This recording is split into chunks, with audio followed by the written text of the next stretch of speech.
مثلا خیر سخاوت میکنه و همه کارش هستی که نمازش نمیخونه همه آدم بیش نمیره یا نمیره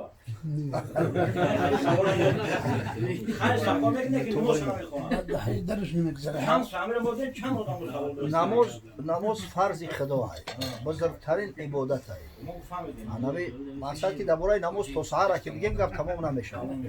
روز محشر که جنگداز بود اولی پرسیش از نماز بود. فرد روز قیامت اول چیزی که میپرسند نماز است. حتی اگر میشود نه که اگر قبول نشید همونجا سرکله پلیس رو در بالای دوزخ است. اگر مسئله که شخصی که نماز قصداً ترک میکنه مرتکب گناه کبیره شک نیست. این گناه کبیره است.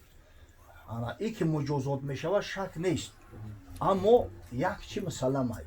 هر کسی که ایمان داره اگر ذره هم ایمان باشه، ایمان به خدا داره، ایمان به پیغمبرو داره، ایمان به کتابای آسمانی داره، ایمان به روز آخرت داره، این مقصد بله همین ایمانیات در باور داشته باشه این مؤمن است. شاید مؤمن فاسق باشه نه که مؤمن است. مؤمن حتما روزی میشود که ای دوزخ برآورده و داخل جنت کرده میشود. نه که او چند قدم میکنه در اون دوزخ خدا خودش داناتر است. لابسین فیها احقابا در اونجا میگه حق پشت حق قرار میگیرن. هر حقش ای 50 تا 80 سال است. اما یک روز نه یک روز حتما روزی میشود که آخرون مؤمنه ای دوزخ میبرن داخل جنت میکنن. در خبر اومده است میگه صوفیانی فوق رو اول با دوزخ میبرن شستشویش میکنن بعد به جنت. انا همین اونگاه با دوزخ میبرن مقصد در بالای پل صراط میگذرن. پیغمبرها ای بالای پل صراط میگذرن. صوفیا ای بالای پل صراط. انا ما اول یک آیه قرآن هم هست. ها میگه کان علی ربک حتما مقضیه. انا هر کدوم شما وارد میشوه میگه در دوزخ وارد میشوه. وارد شدن ای داخل شدن فرق داره. یعنی که میگذره ای بالاش میگذره. همین پل صراط همین دوزخ باشه ای بالا ای پرتفتگی ای اوس جنت ای هم بالا خطی میگذره جنت میره. حتما الا واردها حتما میگه میگذرن ای همین. بعضی آدمی هستن که مثل برق جهنم میگذرن. آدمی هستن که در همین چشم به هم زدن میگذره. آدمی هستن که در اسب تازی در شتاب کرده میروه. آدمی هست که در خرک لنگیده میروه. در بالای اونم قربانی های کشتگی سوار آسته‌آسته‌ک میره. هست آدمی که یک قدم میزنه و میسته. اما ایشون قری را من گفتم که همین پیری عجب نعمت دولت های مراد همی های. هر کسی که یک مو را در اسلام سفید کنه فرد روز قیامت این نور پروژکت این همه مو پروژکتر میشود پیش روشن میکنه.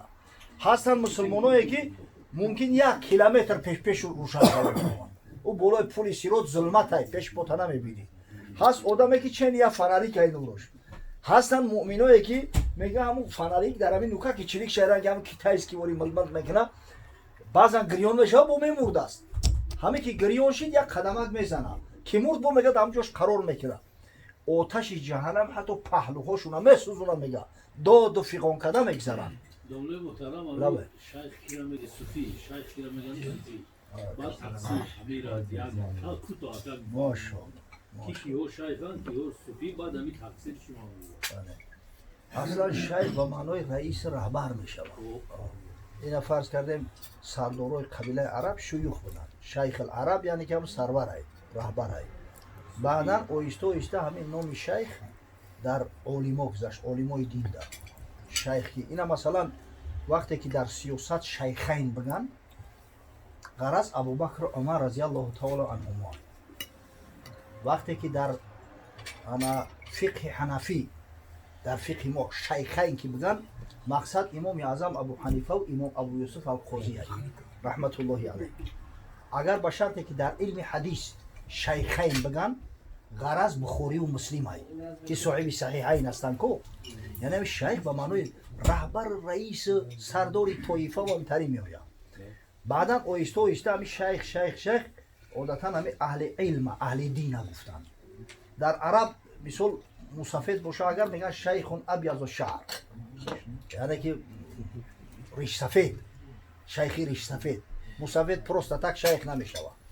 میگه اگر شیخش بیاد میگن شیخون ابیض الشعر. خب این مسئله شیخ بود. مسئله صوفی در اطراف کلمه صوفی که از کدام ریشه گرفته شده است بین علما یک کم اختلاف هست. بعضیا گفتن که صوفی از کلمه صوف گرفته شده گیاه. از بس که پشمینه میپوشیدن، صوف پشم گوسفند نمیگن در عربی. همون چیزی که میپوشیدن و جامه‌ای که میپوشیدن ای پشم گوسفند رسم میشده است. در تنه لیچ هم را میپوشیدن. تنه لیچ در گرمی وقتی که پشم بپوشی تنه را میخره کو ناراحت میشه. برای اون که زجر اذیتی بیشتر بکشن و خدا را زیادتر یاد کنن مخصوص هم داری پشمینه میپوشیدن. همین صوفی ها همین مقصد عابدا همین میگه کلمه صوفی از همون صوف گرفته شده، صوفی عربی. بعضیا گفتن که خاصتا عارفان نه میگن صوفی ای صاف گرفته شده، یعنی شخصی که قلبش مصفا میکنه. مقصد نیتش میگه که قلب باید صاف شود، مصفا شود، در اون دیگه یگان گرد نمونه. انا ای ریشه صاف که گرفته شده است. ولی شیخ که خواجه حافظ میگه که ای صوفی شراب آنگه شود صاف که در سینه بماند، که در شیشه بماند 40. شراب وقتی صاف میشود که 40 روز در شیشه بماند تحشین شود. یعنی قلب وقتی پاک میشود که همون صوفی چیله بشینه، حجره بشینه. معنی گپش همین وقتی که قلب صاف شد همون آدم میگن صوفی. این قول همین اصطلاحی خودی همون عارفا همی است. خب این فیلسوفا بعضیش حتی میگن که مخصوصا مستشرقا میگن این صوفی هم ریشه انا چی گرفته صفیزم بود که در حتی همین سفسطه شده اخیر در علم فلسفه یونانی قدیم این صوفیستویا هم میگن. بله اما صوفیستا گرفته شده نه که این گپ غلطه. این بافته خیالی مستشرقا های. به هر وجه صورت اگر همون ریشه صاف بگیم بهتر و خوبتره. برای اون که نه همه صوفیا پشمینه پوش بدن. و حضرت شیخ عطار میگه تگر جامه بگردانی روا نیست که کار او به دستار قبا نیست. با یک جامه را دیگه کردن لباس پشم پوشیدن تو صوفی نمیشه.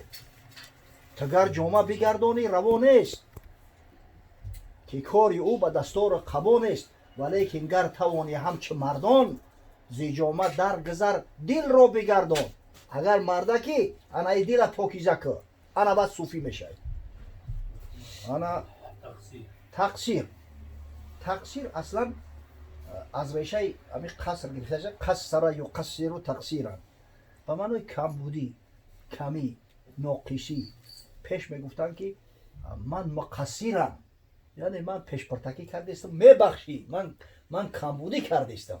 وقتی به یک بزرگ مراجعه میکردن میگفتن من مقصرم، یعنی من گناهکارم که پیش پرتکی کرده استم. بنده که همین سوال ما جواب بگو. هم دسته یا که تقصیر یعنی تقصیری من همین کمبودی من است که مقصد در محفل باید گپ نزنم گپ زدشتم.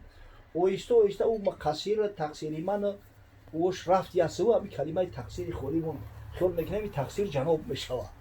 نباشه اصلا او تقصیرم های، یعنی من این کمبودی من گفتنی گپ های ام شپارت افتیم تقصیر خولی را موندیم. رنگ یعنی مخصوم وریوخی اصل یعنی مخصوم مخدوم های از ریشه خدمه یخدیمو. مخدوم یعنی خدمت شونده، کسی که لایق خدمت های که خدمتش کنن مردم. در صورتی که مخصوم های ریشه خصم های به معنی دشمن داشته شده تماما معنیش بزیبای. اویسته همین کلمه دول در زبان سه شید دیگر مخصوم ایتیم بگردیم. هم کسایی را که بابای مخصوم میگه بابای مخدوم بگه. این خیلی اگه خیلی چه بگم در زبان مردمی در زبان عوام زیاد های. اوقات میگیم که اصل اوقات اقوات های. اوقات جمعی وقت های، وقت ها میشود. ما میگیم اوقات بخور. این اقوات های قوت، ریشه قوت یعنی قوت طعام بخور. همین چیزا در زبان وجود داره. میگم کلمه همین تقصیر میگیم که اگر گفتنی شده بهترش نگیم. دیگه تقصیرم. او بطرا تقصیر نیست. تقصیر من یعنی کمبودی از من است.